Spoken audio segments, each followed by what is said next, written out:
اب ام المومنین سیدہ حفصہ رضی اللہ عنہا کا تذکرہ سنیں۔ آپ کے والد کا نام سیدنا عمر بن خطاب رضی اللہ عنہ اور والدہ کا نام زینب بنت مزعون تھا۔ آپ سیدنا عبداللہ بن عمر رضی اللہ عنہ کی بڑی اور حقیقی بہن تھی۔ اعلان نبوت سے 5 سال پہلے مکے میں پیدا ہوئی۔ جوان ہونے پر خنیس بن حذافہ سہمی رضی اللہ عنہ سے نکاح ہوا۔ دونوں بڑے اچھے طریقے سے زندگی بسر کرتے رہے۔ آپ اپنے ماں باپ کے ساتھ ہی اسلام لائیں۔ آپ کے پہلے شوہر خنیس رضی اللہ عنہ بھی مسلمان تھے۔ آپ نے اپنے شوہر کے ساتھ مدینے کی طرف ہجرت فرمائی۔ 2 ہجری میں غزوہ بدر ہوا۔ اس لڑائی میں خنیس رضی اللہ عنہ کو ایسے زخم آئے کہ جام شہادت نوش فرمایا۔ بیٹی کے بیوہ ہونے پر سیدنا عمر رضی اللہ عنہ کو ان کے نکاح کی فکر ہوئی۔ ایسے میں نبی کریم صلی اللہ علیہ وسلم نے خود سیدہ حفصہ رضی اللہ عنہا سے نکاح کی پیشکش کی۔ یہ نکاح 2 ہجری میں ہوا۔ ایک قول یہ بھی ہے کہ غزوہ احد کے بعد ہوا۔ نکاح کے بعد آپ حرم نبوت میں رہنے لگیں۔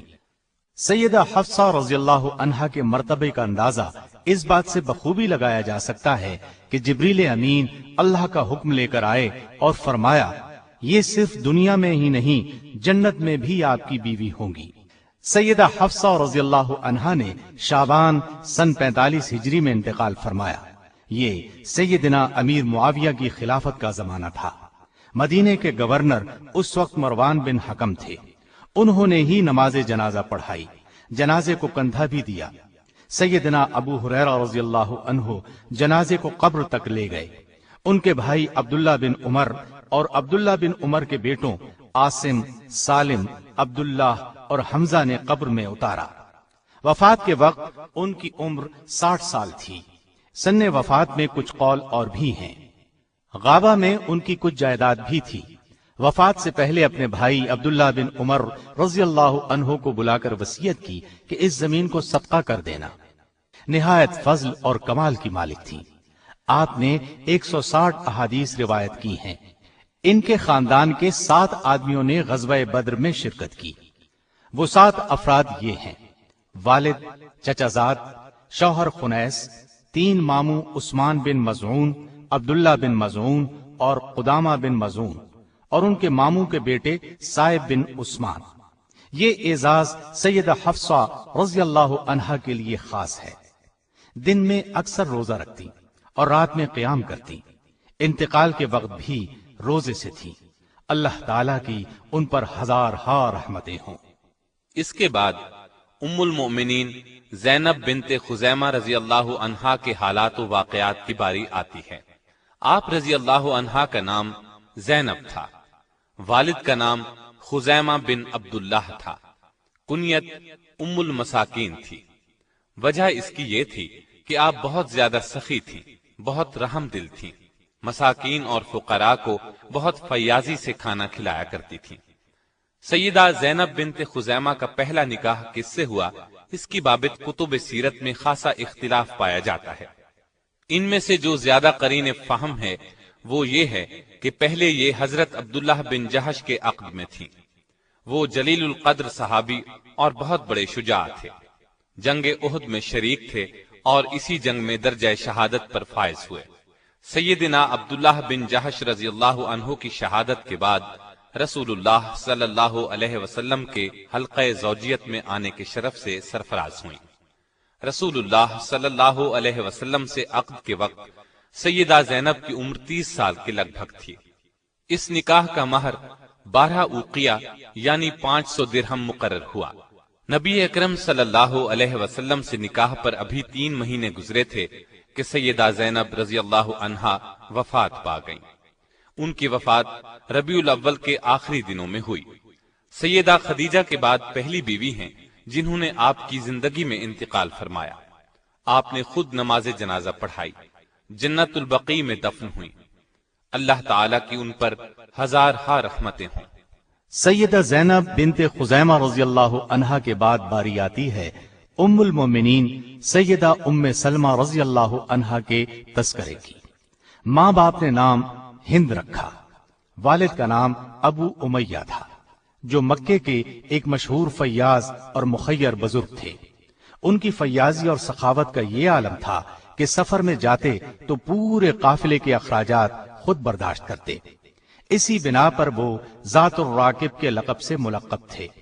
سیدہ ام سلمہ رضی اللہ عنہا نے چونکہ ایک فراخ دل، وسیع حوصلہ اور فیاض باپ کے زیر سایہ تربیت پائی تھی، اس لیے وہ بھی انہی اوصاف سے متصف تھیں۔ والدہ کا نام عاتقہ بنت عامر تھا۔ والد کا تعلق قریش کے مشہور خاندان بنو مخزوم سے تھا اور والدہ بنو فراس سے تھی۔ آپ کا پہلا نکاح عبداللہ بن عبد الاسد سے ہوا جو ابو سلمہ کے نام سے معروف تھے۔ ام سلمہ کے چچا زاد اور نبی کریم صلی اللہ علیہ وسلم کے رضائی بھائی تھے۔ ان دونوں میاں بیوی کا شمار ان خوش بخت حضرات میں ہوتا ہے جو اسلام کے دور اول ہی میں نعمت اسلام سے بہرہ مند ہو گئے تھے۔ ابو سلمہ رضی اللہ عنہ سے سیدہ ام سلمہ کے ہاں سلمہ، عمر، درہ اور زینب پیدا ہوئے۔ ان دونوں نے مکہ سے حبشہ کی طرف ہجرت کا بھی شرف حاصل کیا تھا۔ حبشہ میں کچھ مدت قیام کے بعد دونوں واپس مکے آ گئے، پھر مکے سے مدینے کی طرف ہجرت کی۔ کہتے ہیں کہ یہ پہلی خاتون ہیں جو مکے سے ہجرت کر کے مدینے آئیں۔ ابو سلمہ جب حبشہ سے واپس مکے آئے تو مشرکین نے پھر ان پر ظلم ڈھایا، اس لیے انہوں نے مدینے کا رخ کیا۔ ام سلمہ رضی اللہ عنہا کا ہجرت مدینہ کا واقعہ بڑا دردناک ہے۔ خود ہی بیان کرتی ہیں کہ اپنے شوہر ابو سلمہ کے ساتھ ہجرت کا ارادہ کیا۔ ان کا کم عمر لڑکا سلمہ بھی ساتھ تھا۔ ام سلمہ کے گھر والے رکاوٹ بن گئے اور بولے، تم اکیلے مدینے جا سکتے ہو لیکن ہماری بیٹی کو ساتھ نہیں لے جا سکتے۔ مجبوراً انہوں نے اپنی بیوی کو وہیں چھوڑا اور مدینے چلے گئے۔ ام سلمہ اپنے گھر آ گئی۔ اس وقت ان کی گود میں دودھ پیتا بچہ تھا۔ ام سلمہ کے گھر والوں نے انہیں شوہر کے ساتھ ہجرت کرنے نہیں دی اور ابو سلمہ کے گھر والوں نے ان سے بچہ بھی چھین لیا۔ اب حالت یہ تھی کہ ابو سلمہ مدینے میں تھے، ام سلمہ اپنے گھر میں اور بچہ ابو سلمہ کے ماں باپ کے پاس تھا۔ ظاہر ہے یہ صورت ام سلمہ کے لیے کس قدر اذیت ناک تھی۔ خاوند کی جدائی، اوپر سے بچے کی جدائی کوئی معمولی واقعہ نہ تھا۔ ان کی حالت خراب ہو گئی۔ روزانہ گھر سے بے قراری کے عالم میں نکل کر مقام ابطح میں بیٹھ کر رویا کرتی۔ یہ ایک ٹیلا تھا جس پر یہ گریہ زاری کرتی۔ عرصے تک یہی کیفیت رہی مگر کسی کو ذرا ترس نہ آیا۔ آخر ان کے خاندان کے ایک شخص نے انہیں روتا دیکھا تو اس کا دل بھر آیا۔ ام سلمہ رضی اللہ عنہا کے لیے رحم کے جذبات ابھر آئے۔ گھر آ کر اس نے لوگوں کو جمع کیا اور کہا، اس بے بس اور ناتواں عورت پر کیوں ظلم ڈھاتے ہو؟ اسے اپنے شوہر کے پاس جانے دو اور اس کا بچہ بھی اسے دے دو۔ اس شخص نے یہ الفاظ اس انداز سے کہے کہ آخر سب نے اس کی بات مان لی۔ بچہ ان کے حوالے کر دیا اور مدینے جانے کی اجازت دے دی گئی۔ اب اپنے بچے کو لیے اونٹ پر سوار ہوئیں اور مدینے کا راستہ لیا۔ ساتھ کوئی مرد نہیں تھا، تنہا تھی اور راستہ طویل تھا۔ تنعیم کے مقام پر پہنچی تو کلید بردار عثمان بن طلحہ نے انہیں دیکھ لیا۔ یہ اس وقت تک مسلمان نہیں ہوئے تھے۔ کعبے کی چابی ان کے خاندان کے پاس چلی آ رہی تھی۔ انہوں نے دیکھ کر پہچان لیا اور کہا، ام سلمہ ہیں۔ ان کے خاوند ابو سلمہ سے ان کے بہت اچھے تعلقات تھے۔ عثمان نے پوچھا، کہاں کا ارادہ ہے؟ ام سلمہ رضی اللہ عنہا نے کہا، مدینے کا۔ عثمان نے پوچھا، کوئی ساتھ ہے؟ آپ نے فرمایا، اللہ اور یہ بچہ۔ اس پر عثمان نے کہا، تم تنہا کیسے جاؤ گی؟ میں ساتھ چلتا ہوں۔ یہ کہہ کر انہوں نے اونٹ کی مہار پکڑ لی اور مدینے کی طرف روانہ ہو گئے۔ سیدہ ام سلمہ رضی اللہ عنہا بیان کرتی ہیں کہ عثمان راستے میں کہیں ٹھہرتے تو اونٹ کو بٹھا کر خود دور کسی درخت کے نیچے چلے جاتے اور میں نیچے اتر جاتی۔ روانگی کا وقت ہوتا تو اونٹ پر کجاوا رکھ کر خود دور ہٹ جاتے اور مجھ سے کہتے، سوار ہو جائیں۔ ام سلمہ کہتی ہیں، میں نے عثمان کو بہت ہی حیا والا، انتہائی تقوی شعار اور پیکر شرافت پایا۔ میں نے کسی شخص کو اس سے زیادہ شریف النفس نہیں دیکھا۔ مختلف منازل پر قیام کرتے آخر وہ مجھے مدینے تک لے آئے۔ جب قبا کی آبادی پر نظر پڑی تو کہنے لگے اب آپ اپنے شوہر کے پاس چلی جائیں، وہ یہیں ٹھہرے ہوئے ہیں۔ ام سلمہ رضی اللہ عنہا ادھر روانہ ہوئیں اور عثمان بن طلحہ رضی اللہ عنہ نے مکے کی راہ لی۔ اب ام سلمہ رضی اللہ عنہا اپنے شوہر کے ساتھ مدینے میں زندگی کے دن گزارنے لگی۔ وہ بہت خوش تھے۔ 2 ہجری میں بدر کا معرکہ ہوا، پھر احد کی لڑائی پیش آئی۔ ابو سلمہ رضی اللہ عنہ نے دونوں میں بھرپور حصہ لیا۔ احد کی لڑائی میں زخمی ہو گئے۔ یہ زخم اتنے شدید تھے کہ جمادی الاخری 4 ہجری میں زخموں کی شدت اور تکلیف سے اپنے خالق حقیقی سے جا ملے۔ رسول اللہ صلی اللہ علیہ وسلم کو وفات کی خبر پہنچی تو تعزیت کے لیے تشریف لائے۔ گھر میں کوہرام بپا تھا۔ سیدہ ام سلمہ رضی اللہ عنہا انتہائی غمزدہ تھیں۔ ان کو تسلی دی اور صبر کی تلقین کی۔ وفات کے وقت سیدنا ابو سلمہ کی آنکھیں کھلی رہ گئی تھیں۔ آپ صلی اللہ علیہ وسلم نے اپنے دست مبارک سے ان کی آنکھیں بند کی۔ اس موقع پر آپ صلی اللہ علیہ وسلم نے فرمایا، انسان کی روح جس وقت قبض کی جاتی ہے تو اس کی دونوں آنکھیں اس کو دیکھنے کے لیے کھلی رہ جاتی ہیں۔ اس کے بعد آپ صلی اللہ علیہ وسلم نے ان کی نماز جنازہ پڑھائی۔ مسلم کی روایت میں اس طرح ہے کہ ام سلمہ کہتی ہیں، جب میں چیخی چلائی تو رسول اللہ صلی اللہ علیہ وسلم نے فرمایا، کیا تم شیطان کو اس گھر میں داخل کرنا چاہتی ہو جس گھر سے اللہ نے اس کو نکال دیا ہے؟ آپ صلی اللہ علیہ وسلم کے ان الفاظ کے بعد میں نے منہ سے آواز نہیں نکالی۔ ابو سلمہ رضی اللہ عنہ کی وفات کے بعد جب عدت گزر گئی تو سیدنا ابو بکر صدیق رضی اللہ عنہ نے ام سلمہ رضی اللہ عنہا کو نکاح کا پیغام دیا، لیکن سیدہ نے انکار کر دیا۔ اس کے بعد سیدنا عمر رضی اللہ عنہ نبی کریم صلی اللہ علیہ وسلم کا پیغام لے کر آئے تو انہوں نے فرمایا، میرے چند عذر ہیں۔ میں ایک غیور عورت ہوں، عیالدار ہوں۔ تیسری بات یہ ہے کہ میری عمر زیادہ ہے۔ آپ صلی اللہ علیہ وسلم کو ان کے یہ عذر بتائے گئے۔ آپ صلی اللہ علیہ وسلم نے ان سب باتوں کو منظور فرما لیا۔ آپ کا نکاح شوال 4 ہجری کے آخری دنوں میں ہوا۔ سیدہ ام سلمہ رضی اللہ عنہا بڑی بہادر، عاقل و فہیم اور اصابت رائے کی مالک تھی۔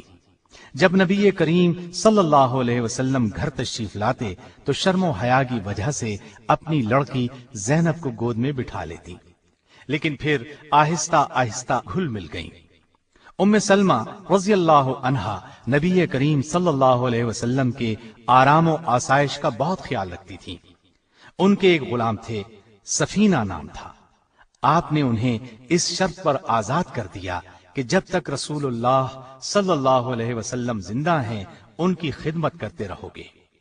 سیدہ ام سلمہ رضی اللہ عنہا 4 ہجری میں حرم نبوی میں داخل ہوئیں۔ اس کے بعد پوری زندگی نبی کریم صلی اللہ علیہ وسلم کے ساتھ رہی۔ صلح حدیبیہ کے موقع پر سیدہ ام سلمہ رسول اللہ صلی اللہ علیہ وسلم کے ساتھ تھی۔ صلح حدیبیہ کی شرائط مسلمانوں کو منظور نہ تھی، اس وجہ سے تمام مسلمان غمگین تھے۔ آپ صلی اللہ علیہ وسلم نے صحابہ کو 3 دفعہ قربانی کرنے کا حکم دیا، لیکن رنج اور غم کی وجہ سے کوئی صحابی قربانی کرنے کے لیے نہ اٹھا۔ آپ صلی اللہ علیہ وسلم یہ دیکھ کر غمگین ہوئے اور سیدہ ام سلمہ رضی اللہ عنہا کے خیمے میں تشریف لے گئے۔ آپ صلی اللہ علیہ وسلم نے شکایت کے لہجے میں انہیں ساری بات بتائی۔ اس پر ام سلمہ نے عرض کیا، اے اللہ کے رسول صلی اللہ علیہ وسلم، یہ صلح مسلمانوں کو بہت ناگوار گزری ہے۔ افسردہ ہونے کی وجہ سے آپ کے حکم کی تعمیل نہیں کر سکے۔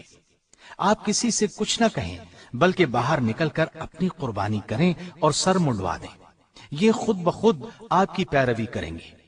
آپ صلی اللہ علیہ وسلم نے ان کا یہ مشورہ پسند فرمایا اور باہر نکل کر قربانی کی۔ نبی کریم صلی اللہ علیہ وسلم کا قربانی کرنا تھا کہ سبھی نے قربانی شروع کر دی اور سر منڈوا کر احرام اتار دیے۔ اس واقعے سے معلوم ہوتا ہے کہ آپ رائے دینے میں ماہر تھیں، لوگوں کی فطرت شناسی میں انہیں کمال حاصل تھا۔ سیدہ ام سلمہ رضی اللہ عنہا کی وفات کب ہوئی اس میں اختلاف ہے۔ صحیح بات یہ معلوم ہوتی ہے کہ 63 ہجری میں جس سال ہرہ کا واقعہ پیش آیا 84 برس کی عمر میں وفات پائی۔ سیدنا ابو ہریرہ رضی اللہ عنہ نے نماز جنازہ پڑھائی اور بقیع الغرقد یعنی جنت البقیع میں دفن کیا گیا۔ نبی اکرم صلی اللہ علیہ وسلم سے آپ کی کوئی اولاد نہیں تھی، ساری اولاد پہلے شوہر ابو سلمہ رضی اللہ عنہ سے ہوئی تھی۔ ام سلمہ حسن و جمال میں یکتائے زمانہ تھی، بال نہایت گھنے تھے، آپ بہت فضائل کی مالک تھی۔ علم کے لحاظ سے اگرچہ سبھی ازواج مطہرات کا درجہ بلند ہے، لیکن سیدہ عائشہ رضی اللہ عنہا اور سیدہ ام سلمہ رضی اللہ عنہا کا تو ان میں جواب نہیں تھا۔ لوگ مسائل ان سے پوچھتے تھے۔ سیدنا ابو ہریرہ رضی اللہ عنہ اور سیدنا عبداللہ بن عباس رضی اللہ عنہ جیسے عالم فاضل ان سے مسائل پوچھتے تھے۔ تابعین کا ایک بہت بڑا گروہ ان سے علم حاصل کرتا رہا۔ قرآن مجید نبی کریم صلی اللہ علیہ وسلم کی طرز اور لہجے میں پڑھتی تھی۔ ایک مرتبہ کسی نے سوال کیا، نبی اکرم صلی اللہ علیہ وسلم کس طرح تلاوت کیا کرتے تھے؟ سیدہ نے فرمایا، ایک ایک آیت الگ الگ پڑھتے تھے، پھر خود اس طرح پڑھ کر سنایا۔ حدیث کے میدان میں بھی آپ کا خاص مقام تھا۔ سیدہ عائشہ رضی اللہ عنہا کے سوا اس فن میں ان کے مقابلے کا کوئی نہیں تھا۔ 387 احادیث روایت کی، حدیث سننے کا بہت شوق تھا۔ ایک روز بال گندوا رہی تھی کہ نبی کریم صلی اللہ علیہ وسلم خطبہ دینے کے لیے ممبر پر تشریف فرما ہوئے اور زبان مبارک سے ایھا الناس، اے لوگو کا لفظ نکلا۔ اسی وقت مشاطہ سے فرمایا، بال یوں ہی باندھ دو۔ اس نے کہا، اتنی بھی کیا جلدی ہے، ابھی تو آپ صلی اللہ علیہ وسلم کی زبان سے ایھا الناس ہی کا لفظ نکلا ہے۔ آپ نے فرمایا، کیا خوب، کیا ہم آدمیوں میں شامل نہیں؟ اس کے بعد خود بال باندھ کر اٹھ کھڑی ہوئیں اور پورا خطبہ کھڑے ہو کر سنا۔ آپ سے جن لوگوں نے علم حدیث حاصل کیا ان کی بہت بڑی جماعت ہے۔ حافظ ابن قیم نے لکھا ہے کہ اگر سیدہ ام سلمہ کے فتاوی جات کو جمع کیا جائے تو ایک کتاب بن سکتی ہے۔ آپ کو قرآن و سنت میں کامل دسترس تھی، فقہ کی ماہر تھی، زہد اور تقوی انتہا کا تھا۔ ایک مرتبہ سیدنا عبد الرحمن بن عوف رضی اللہ عنہ نے آ کر کہا، اماں میرے پاس مال اس قدر جمع ہو گیا ہے کہ اب بربادی کا خوف ہے۔ آپ نے فرمایا، بیٹا اس کو خرچ کر دو۔ رسول اللہ صلی اللہ علیہ وسلم سے آپ کو انتہا درجے کی محبت تھی، اس طرح آپ کو بھی ان سے بہت محبت تھی۔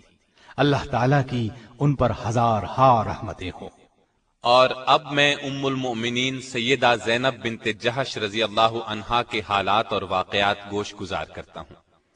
آپ کا نام برہ تھا، والد کا نام جہش اور والدہ کا نام امیمہ تھا، جو عبد المطلب کی صاحبزادی تھی۔ اس طرح سیدہ زینب نبی صلی اللہ علیہ وسلم کی سگی پھوپھی کی بیٹی تھی۔ امیمہ عبداللہ کی حقیقی بہن اور رسول اللہ صلی اللہ علیہ وسلم کی پھوپھی تھی۔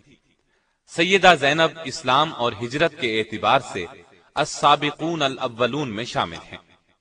یہ بات واضح طور پر معلوم نہیں ہو سکی کہ آپ کی والدہ امیمہ نے اسلام قبول کیا تھا یا نہیں۔ ایک روایت کے مطابق اسلام قبول کر لیا تھا، لیکن دوسری روایت میں ہے کہ نہیں کیا تھا۔ آپ رضی اللہ عنہا کا نام برہ تھا، رسول اللہ صلی اللہ علیہ وسلم نے تبدیل کر کے زینب رکھا۔ نبی صلی اللہ علیہ وسلم کے نکاح میں آنے سے پہلے آپ کے منہ بولے بیٹے اور آزاد کردہ غلام سیدنا زید بن حارثہ کے نکاح میں تھی۔ چونکہ نبی اکرم صلی اللہ علیہ وسلم کی پھوپھی زاد بہن بھی تھیں اور عرب کا دستور یہ تھا کہ آزاد کردہ غلاموں کو اپنے لیے شرم کا باعث سمجھتے تھے، اس لیے آپ صلی اللہ علیہ وسلم نے جب اپنے آزاد کردہ غلام زید بن حارثہ کا پیغام دیا تو سیدہ زینب اور ان کے بھائی نے صاف انکار کر دیا۔ اس پر قرآن حکیم کی یہ آیت نازل ہوئی، وَمَا كَانَ لِمُؤْمِنٍ وَلَا مُؤْمِنَةٍ إِذَا قَضَى اللَّهُ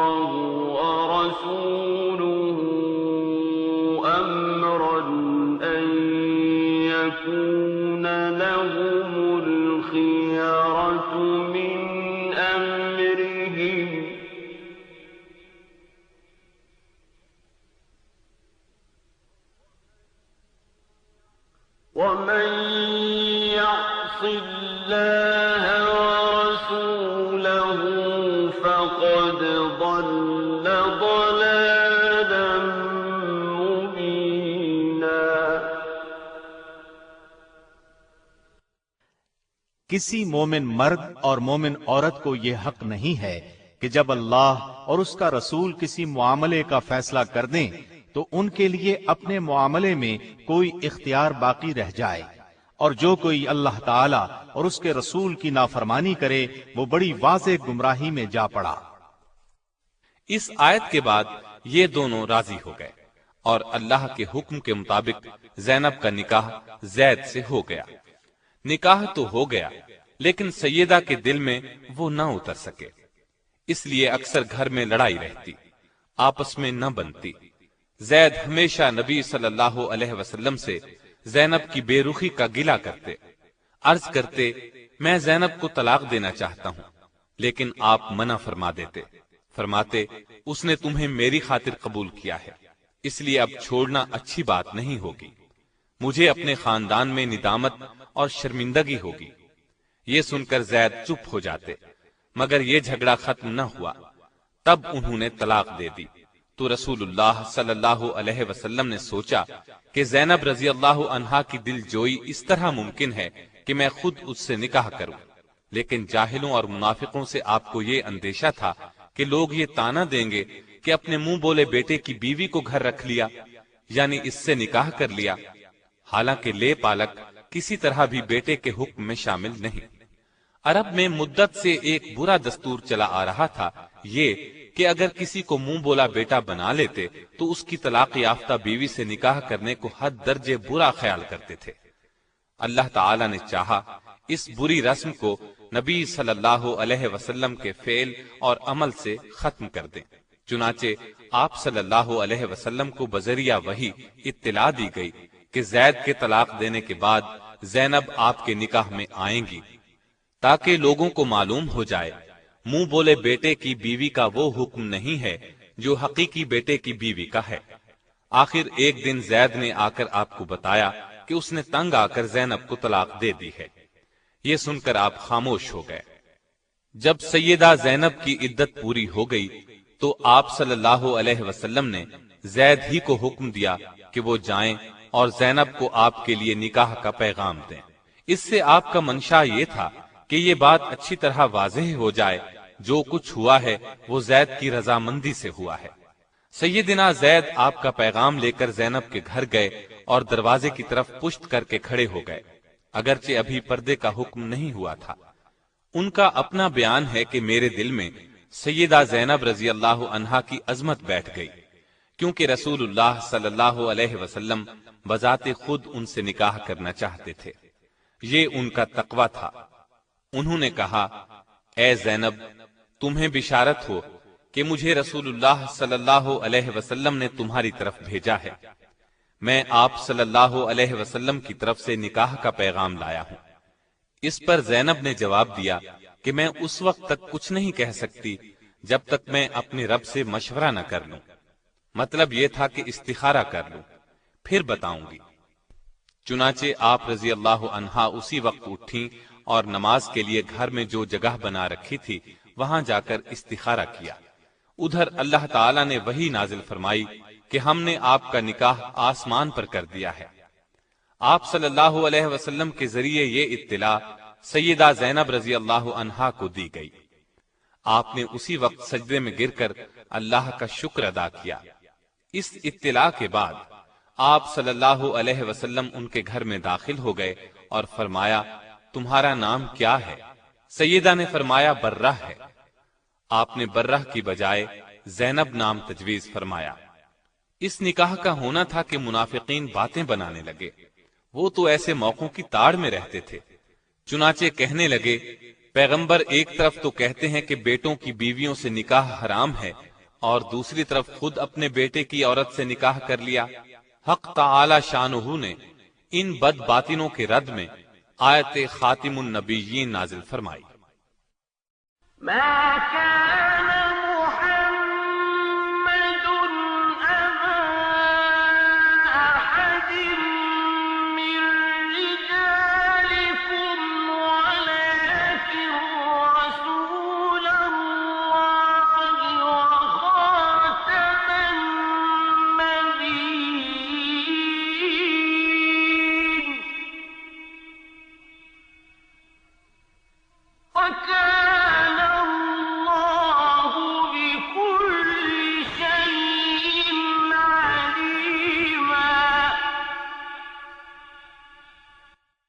محمد صلی اللہ علیہ وسلم تمہارے مردوں میں سے کسی کے باپ نہیں ہیں، لیکن وہ اللہ کے رسول اور خاتم النبیین ہیں، اور اللہ تعالی ہر چیز کا خوب علم رکھنے والا ہے۔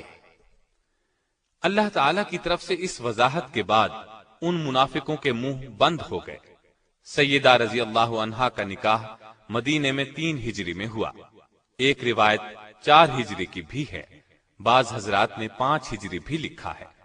نبی صلی اللہ علیہ وسلم نے نکاح کے بعد ولیمے کا بھی اہتمام کیا، چنانچہ سیدنا انس رضی اللہ عنہ فرماتے ہیں، رسول اللہ صلی اللہ علیہ وسلم نے کسی بیوی کے ولیمے میں اس قدر اہتمام سے کام نہیں لیا جتنا سیدہ زینب کے ولیمے میں فرمایا۔ ایک بکری ذبح فرمائی، لوگوں کو دعوت ولیمہ دی، انہیں پیٹ بھر کر گوشت اور روٹی کھلائی، لوگ کھا کر چلے گئے، لیکن کچھ بیٹھے باتوں میں لگے رہے۔ آپ صلی اللہ علیہ وسلم نے زبان سے تو انہیں کچھ نہ فرمایا، لیکن وہاں سے اٹھ کھڑے ہوئے تاکہ وہ سمجھ جائیں، اور سیدہ عائشہ رضی اللہ عنہا کے حجرے میں تشریف لے گئے۔ انہوں نے آپ صلی اللہ علیہ وسلم کو مبارکباد دی، پھر تمام ازواج مطہرات کے حجروں میں تشریف لے گئے، سب کو سلام کیا، سب نے آپ کو مبارک دی، بالآخر وہ لوگ بھی اٹھ کر چلے گئے۔ ان کے اس قدر تاخیر سے جانے پر آیت حجاب نازل ہوئی۔ اس آیت کے نزول کے بعد آپ صلی اللہ علیہ وسلم نے دروازے پر پردہ لٹکا دیا اور لوگوں کو گھر کے اندر جانے کی ممانعت ہو گئی۔ سیدہ کے نکاح کی چند خصوصیات بھی سن لیں۔ جاہلیت کی یہ رسم کہ متبنہ حقیقی بیٹے کا حکم رکھتا ہے مٹ گئی، اسلامی مساوات کا شاندار اظہار ہوا، آزاد کردہ غلام اور آقا کا فرق ختم ہو گیا، اس نکاح میں پردے کا حکم نازل ہوا، نکاح کے لیے وحی آئی، یہ نکاح آسمانوں پر ہوا۔ سورہ احزاب کی آیت 37 سیدہ زینب رضی اللہ عنہا کے بارے میں نازل ہوئی۔ اس بنا پر سیدہ زینب دوسری بیویوں پر فخر کیا کرتی تھیں کہ تمہارے نکاح تو تمہارے گھر والوں نے زمین پر کیے، جبکہ میرا نکاح میرے رب نے 7 آسمانوں سے اوپر کیا۔ صدیقہ کائنات سیدہ عائشہ صدیقہ رضی اللہ عنہا خود فرماتی ہیں کہ میں نے ان سے زیادہ کسی عورت کو دیندار اور اللہ سے ڈرنے والا اور سچ بولنے والا نہیں پایا، ان سے زیادہ صلہ رحمی کرنے والا اور صدقہ خیرات کرنے والا کسی کو نہیں پایا۔ وہ محنت کر کے صدقہ کرتی تھی تاکہ اللہ کا قرب حاصل ہو۔ آپ صلی اللہ علیہ وسلم بھی سیدہ زینب کی بہت خاطرداری فرماتے، ان کی صفات کا لحاظ فرماتے۔ ایک روز آپ صلی اللہ علیہ وسلم نے ارشاد فرمایا تھا کہ تم میں سے سب سے جلد مجھ سے وہ ملے گا جس کا ہاتھ تم میں سے سب سے لمبا ہوگا۔ آپ کا اشارہ سخاوت کی طرف تھا، لیکن ازواج مطہرات نے اس کے ظاہری معنی مراد لیے اور اپنے بازوؤں کو ناپنا شروع کر دیا۔ لیکن جب سب سے پہلے سیدہ زینب کا انتقال ہوا، تب نبی صلی اللہ علیہ وسلم کے الفاظ کا مطلب ان کی سمجھ میں آیا، کیونکہ وہ اپنے ہاتھ سے کما کر خیرات کیا کرتی تھی، اپنا کفن بھی زندگی ہی میں تیار کر لیا تھا۔ آپ رضی اللہ عنہا کا انتقال 20 ہجری میں ہوا۔ اس وقت آپ رضی اللہ عنہا کی عمر 53 سال تھی۔